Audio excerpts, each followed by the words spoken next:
Spencer Barrett. David Alarcon. Ben Delaney, and our play is about Bitter Victories. The first Antarctic explorers.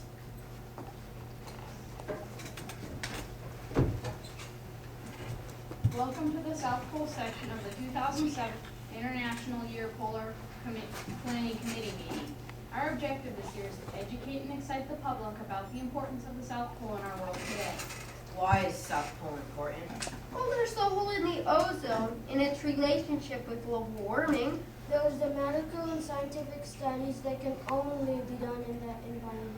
It was the last continent to be explored on this planet. And don't forget about the international treaty. The South Pole is the only continent that is not owned by any country, but is solely used for scientific research with no military or mining allowed. In the beginning, there were several countries competing for the South Pole. Maybe we should educate and excite the public about their stories. Between 1901 through 1916, the best story is Amundsen's actually got there first. That's only because he stole it from Scott. He wasn't gentleman enough to announce his intentions. He did too. He sent a telegram from Madeira. Sure, but he made sure Scott didn't get it too much to do anything about it. Shackleton would have improvised. Mawson wouldn't even have tried for the pole. He was only interested in science. Enough. Who set foot on Antarctica first? First, it would have been the Englishman Scott in 1901. Shackleton was there too, remember?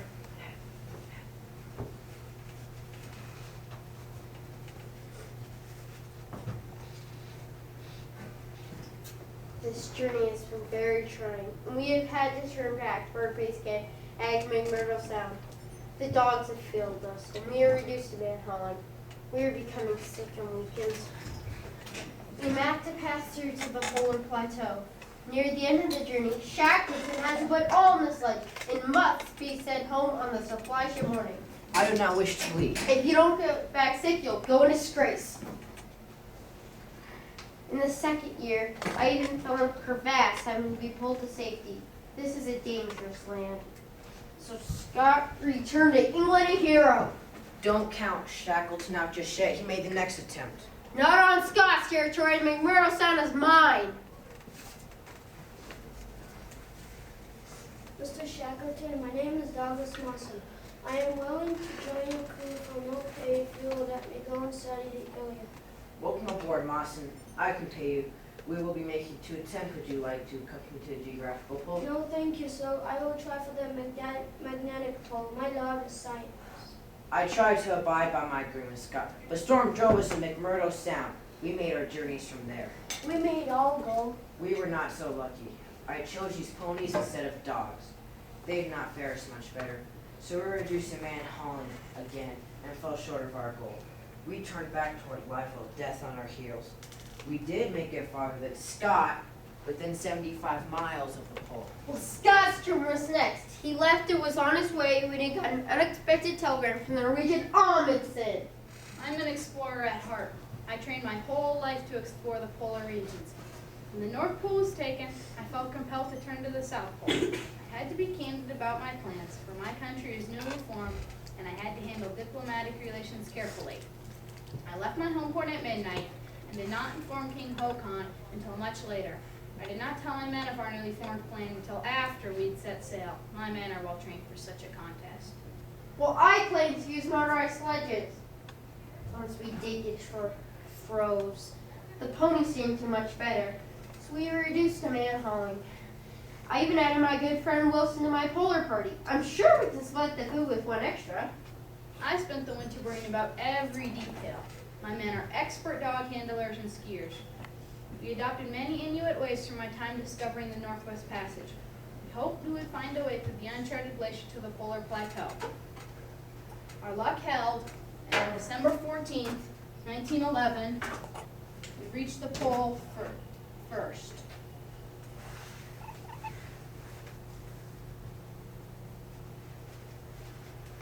I left a tent with a letter and supplies for Scott's crew. Then we headed back to the ship to tell the world of our accomplishment.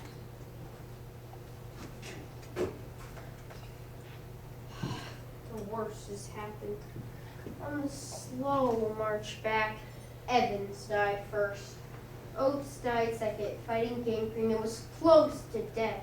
The wouldn't burden us with the inability to keep up. He arose one morning and stated, I am just going out, and I may be some time. He went out into the blizzard, and nobody ever saw him again.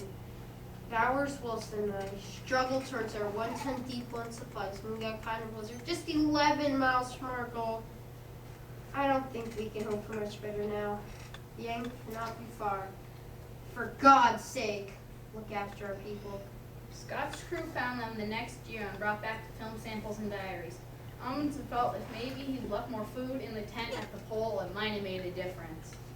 Mawson's story was equally tragic. I organized a scientific exploration code news to my home Australia. As we were sledging across a crevasse, I looked back to see one man disappear. He went down with a sledge that had all the tents, food, and supplies. Now there were 2 of us, 15 days from base, with no food, shelter, and terrible weather. We killed the dogs one at a time and fed them to the others, and boiled the livers for ourselves. Our hair and skin started to fall off, and we were confused. After a night of thrashing, my companion died. I was alone. I had to make it back. I crawled on my hands and knees at the last 5 miles, but I survived. Shackleton's story is equally tragic, but he would not fail his men. I was determined to restore England's honor by becoming the first to cross Antarctica. But sadly, both my ships got caught in ice. But luckily, the Aurora, the ship I bought from Mawson, managed to get out and limped on to New Zealand. Me and my men finally had to abandon the Endurance as it was crushed and sank. We rode 800 miles in a small lifeboat through ices and a hurricane to a whaling station in South Georgia, where we found help. And news of a war, we were able to save all my men after our 18-month ordeal. With all this tragedy, was it worth it? Yes, sir. Shackleton's tragedies are not making his goals in the South Pole, but triumphed by rescuing all his men in the Endurance mission and becoming one of the most remembered and respected explorers of all time. Mawson's tragedy was the loss of his mates and the vitamin A poisoning from the dog livers, but he triumphed his experiences and went to teach at the university in Australia. Scott did not come prepared for a race, but he stuck his through, even if it was 60 miles longer. But Scott died for his country, a Navy man through and through. His triumph is the journal he wrote, and his name is forever linked with the discovery of Antarctica. Amundsen had the triumph of reaching the pole first through planning, drive, and a bit of luck. But the tragedy was he would never receive the proper respect for such a feat, and he would always be linked with the memory of Scott's tragedy. So, what is the historical significance of these events? Due to the excitement from these explorers, in 1957, an international treaty was negotiated by 12 countries. Among other things, this was the first arms control agreement during the Cold War. Today, when territory is fought over daily, it is nice to know that there's one place in the world shared internationally in peace. In this polar year, 45 countries have signed an international treaty. Nowhere else in the world is there such a spirit of global community. The South Pole, teaching us to work together, to protect, To preserve And to know. don't be left out in the cold.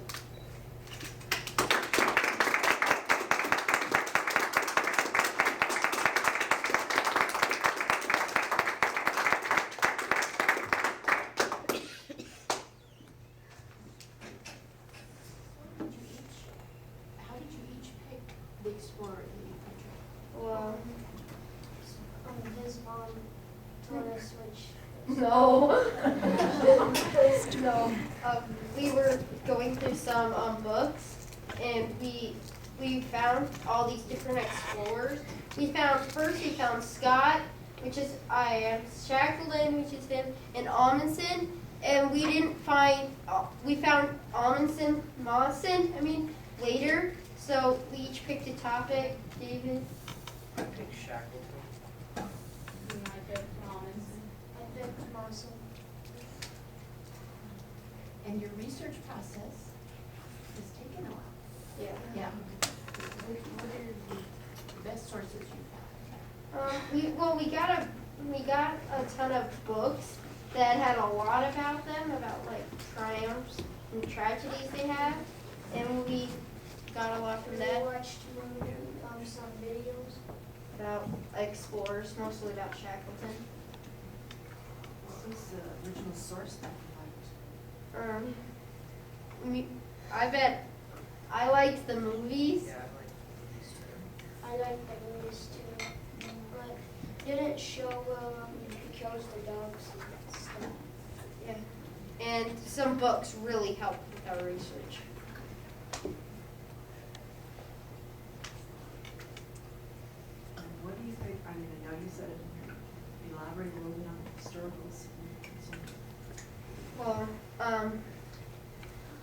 now today, there's no military or any weapons down in Antarctica because of that treaty. Nobody can bring like weapons down there, so they can have a base where they can have all their weapons. So when they go to war, they have a place, and people come down to Antarctica to destroy it. So they formed an international treaty, so nobody can come down here. That's a real triumph of Antarctica.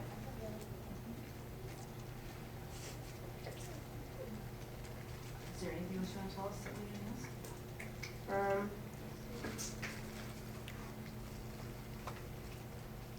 Did you have fun?